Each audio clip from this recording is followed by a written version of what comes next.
I hate the fact that my mom was a thought, so all of y'all have to suffer now. Like, it literally makes no sense. Billy, come on. Is that they like to think that their sons can do no wrong and that the girls that their sons interact with are the problem and not their children. I'm tired of people thinking that a girl getting some schmeat between her legs is going to change her life forever. Like, that's just gonna make her a different drastic person. Like, literally, what is so great about that? I know that man's name is not Shaggy, but y'all, I'm sorry. I've been calling that man Shaggy since I was 5 years old. Do it your pain some other way, not freaking go on a killing spree. I don't get it. Stein brothers touched this movie. I hate how their name is always going to be attached to the Scream movies. I hate it so much. I hate it so much. I try to pretend like they didn't do it, but they did, and they had a lot to do with the film. And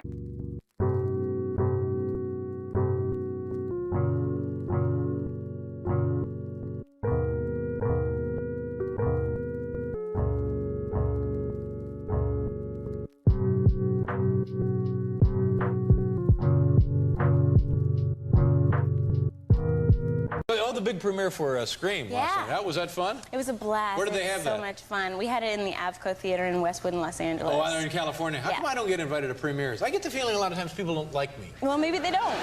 You think that's a possibility? People don't like. I get the feeling people in show business don't like me. Well, I don't know. Oh, I'm supposed to say I love you, right? That's what you said earlier on the show. Oh yeah, that's a requirement. Yeah. Hey y'all, it's Harriyanna, and welcome back to the pirate ship, Harry Hook's pirate ship. You are in for something. I don't know what you're in for, but you're in for something. You could call me Captain Hook because I run this pirate ship. You're not my first mate. Anyway, let's get into today's video. Before we always get started, you know, I always got to do my little self promo. Please go follow me on Instagram. As you guys know, I do a lot of cosplays and whatnot, and I am wearing a cosplay at the moment, but we'll get to that cosplay in a second. Please make sure you guys are supporting me on Patreon. I made the cheers as cheap as I could. I am offering a lot of exclusive content and behind the scenes stuff over there, and I really would appreciate if you guys could help out if you can. Now, who am I wearing today? Today we are doing Blood and Water. I actually did have a cross tie to put on, but it didn't fit, so you know what, we still gonna work the outfit. We are Finkel from Netflix's South African series called Blood and Water. You guys should go watch it. It has a dark skinned lead. It's like a mostly black cast. There's like one white girl in it, and there's like one white girl, one white boy. But yes, I love it. It's only 6 episodes long. Go watch it. And yeah, I'm excited for season 2 and whatnot. Yeah, and I have yet to see somebody cosplay yet for it. I'm surprised, but you know. Today we are going to be talking about Scream. And one thing a lot of people don't seem to know about me is that Scream is one of my top 3 movies of all time. People be so shocked when they find out what my top 3 movies are because they think I just only watch kid stuff, and I don't. Like, y'all, I'm up there, y'all. My top 3 movies of all time in no specific order are Scream, Pretty in Pink, and Sleeping Beauty. And we're talking about the 50 Sleeping Beauty. So those are my top 3 favorite movies of all time. If you guys would like me to talk about each individual movie one day, I will. But today we are just going to be talking about Scream because I love this movie. I adore this movie. But it's just something, an ongoing plot in it that just bothers me so freaking much. And I'm just going to elaborate on it for you guys. Hey, so, I see I mispronounced her name. It's pronounced Neve Campbell and not Neve Campbell. I truly do apologize. I've been calling her Neve Campbell my whole life, and I am literally just now finding her name is pronounced Neve Campbell. So I'm sorry. I'm so sorry. So I don't need any of y'all trying to drag me in the comments for mispronouncing her name. I'm aware I mispronounced it and I owned up to it. Okay. Thing I also can't stand is that the Stein brothers touched this movie. I hate how their name is always going to be attached to the Scream movies. I hate it so much. I hate it so much. I try to pretend like they didn't do it, but they did, and they had a lot to do with the film, and I can't stand it. Like, anyway, we're not going to be talking about them. We're actually going to be talking about the material of Scream and not the people behind it. Prescott could not catch a break whatsoever. I really felt for this girl. I felt so bad for her. She literally did not deserve any of what she went through in these movies. And toxic masculinity is to blame. But we will come back to toxic masculinity later. We're going to get into what Scream actually is about. For those of you who are watching this and don't know what Scream is and you've never seen it, go watch it. Today we're going to talk about the double standard or when it comes to cheating and relationships. Now, why is it that when a woman cheats or she gets cheated on, she just kind of like brushes it off and moves on to the next and learns from her situation and does better? But why is it that when a man cheats, he makes it his freaking, no, if he cheats or he gets cheated on, especially, he makes it his freaking villain origin story? And Scream literally screams, my villain origin story is that my mom was sleeping around and I can't stand you. He literally went on a freaking killing spree because of his mom's infidelity. Like, do y'all not understand how misogynistic that is? It's just kind of like, I hate the fact that my mom was a thought, so all of y'all have to suffer now. Like, it literally makes no sense. Billy, come on. So let's go back and go over what Scream actually is. Scream is a movie about a killer being on the loose. And that's literally what Scream is, and it all revolves around a girl named Sydney Prescott. Sydney is currently being harassed by a killer in their town. And she does not know why. She doesn't know what they want. But yes, this killer is literally harassing her. And while they're harassing her, they're going around killing other people for no freaking reason. It's really, really suspenseful. It's just the whole movie has you questioning and wondering, why is this person doing this? And it literally makes no sense.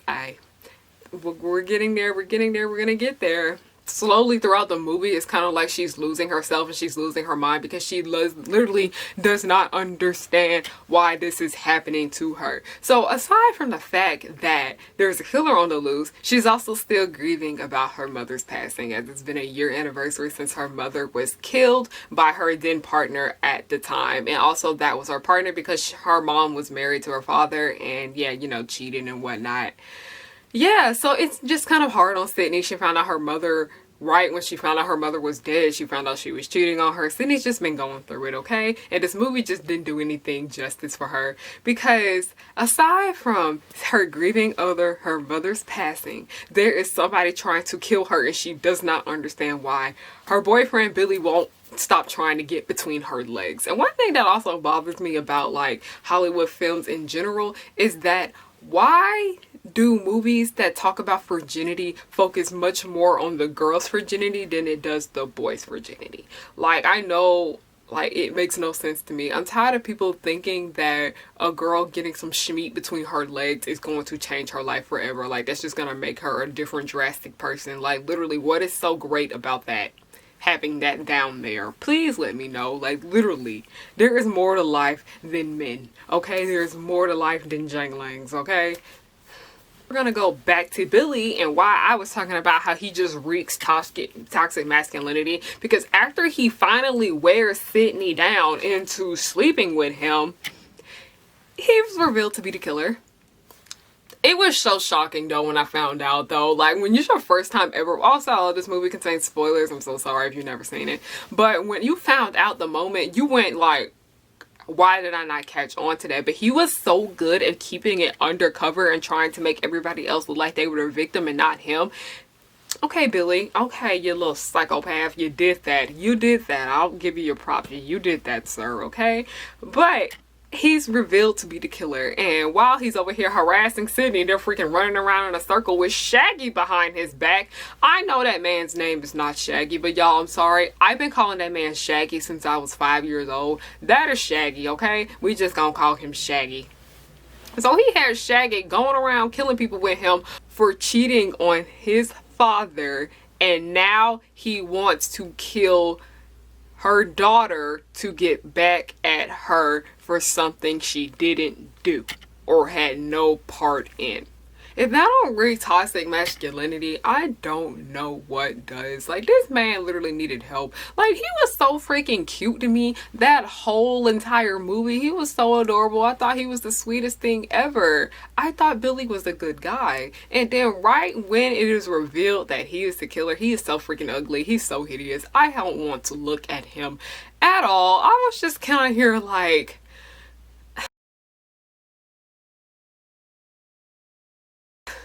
Like, everybody uses this gif from Scream saying that this dude is so hot, this dude is so attractive. I was like, no, he's so freaking ugly in the series because he is revealed to be a serial killer. I don't find serial killers attractive. I don't care. No. Once you go around hurting people for no freaking reason that did nothing to you especially, I'm over you. All your attractiveness is thrown out the window. Like, he claims that her cheating ruined their family, which I understand. Yes, cheating does ruin families, but you don't kill people. You don't kill people. Like, you gotta keep it together. Do what you're paying some other way, not freaking go on a killing spree. I don't get it. We cut to years later in Scream 2 and Scream 3 and in Scream 4. Sydney is still getting harassed. Like, when she's in college, people seem to take her trauma as a joke. And that's one thing a lot of people seem to do, especially when it comes to women and black women especially. They seem to take their pain and like to make jokes about it. Like, there would be people constantly calling Sydney saying, I'm the killer, be on the loose, I'm back and whatnot, and she's just kind of like over it at this point. She doesn't care. She's moved on with her life. She has new friends. She's in college. Y'all, they filmed that at freaking Agnes Scott College. I was watching it and I was like, I literally drive through that place every single day. And I was like, oh, that's Agnes Scott off of freaking Candler Road. Okay, Scream got that Atlanta collection in there, that Atlanta connection. Yes, and you want to know who is the killer in the next movie? Billy's mom. Killer is revealed to be Billy's mother. She wants to get revenge on Sydney for killing her son, but at the end of the day, Sydney killed him because he tried to kill her. It was out of self-defense, ma'am. I don't care. Like, that's literally self-defense. You're literally getting angry at her for protecting herself from your son. Like, that's one thing a lot of women don't seem to understand, is that they like to think that their sons can do no wrong and that the girls that their sons interact with are the problem and not their children. That was my main problem with that scene. It just made me so freaking angry because, like I said, misogyny screams. Like, people don't seem to understand that women can be very misogynistic too, and that's literally what Billy's mother was. I don't understand how women can put other women down, especially when they're in a position where a man is harassing them, and they tend to jump in and bother them too about that. I just don't get it. I thought it was really freaking hideous. Mrs. Loomis, you need to do better. I'm so sorry that your son is gone. Like, seriously, a mother losing her child is like the worst thing ever. But y'all need to accept sometimes that your kids are not good people, okay? You need to accept that your kids have hurt somebody and you're gonna have to deal with it and move on from it. You don't go out and seek revenge on the people that snitched on them and gave them what they deserve. It makes no sense to me. And then in the third movie, Sydney literally had to go into hiding because people kept harassing her. She didn't know what to do. She was so scared. She literally had to go into hiding because she just couldn't even take life anymore at that point. And that is so freaking sad. Poor little Sydney. She did not deserve any of what happened to her in this franchise. And what pisses me off so much about Scream, because it also reflects real life situations. Because I watch the ID Discovery Channel all the time. I watch Fatal Attraction. I watch For My Man. I watch a lot of crime documentaries, okay? Yes, I was living for it when Tiger King came out. Even though Tiger King was not a good documentary, I did my own research and I looked it all up. Yeah, I love crime documentaries. But one thing I have noticed is that a lot of these crime shows, they talk about men killing their wives and their children. And when they reveal the reason why they killed their wives and their children, it's because they loved them. Which makes completely no sense to me. I don't understand how y'all would want somebody that you love to be dead. If they're dead, they can't love you. They can't love you back anymore. It makes no sense to me whatsoever. I don't get it. Why do you want to hurt the people that are the most important ones to your life? It makes no complete sense to me. There are numerous. Like, you can literally just type in man kills family out of love, whatever, and there will be numerous different stories that pop up. There is a whole freaking movie series about a man that killed his family out of love. I think it's called The Stepfather. I didn't watch the movie, but I watched a documentary on it, and I was completely baffled and disgusted because it's just mind blowing to me. One of the notes allowed into evidence is a letter to Helen List's mother, whose daughter and 3 grandchildren had been murdered. And it reads, "At this time, I know that they were all Christians. I couldn't be sure of that in the future as the children grew up." Another note was to the sister of his 84-year-old mother, who was also killed in the house. He wrote in part, "To save Mother untold anguish over that result, I felt it best that she be relieved from this veil of tears." And in the midst of the massacre on November 9th, John List, the careful planner, tied up some loose ends in business when he wrote to a business associate about the best prospects for a quick sale. We start this morning with a dramatic new twist in the Colorado murder case that has caught national attention. The man accused of murdering his wife and family claims he killed his wife after she strangled their daughters. Prosecutors filed 9 felony charges against Christopher Watts yesterday. Those charges include 5 counts of first-degree murder. Omar Villafranca is outside the courthouse in Greeley, Colorado, with reaction to the defendant's story. Omar, good morning.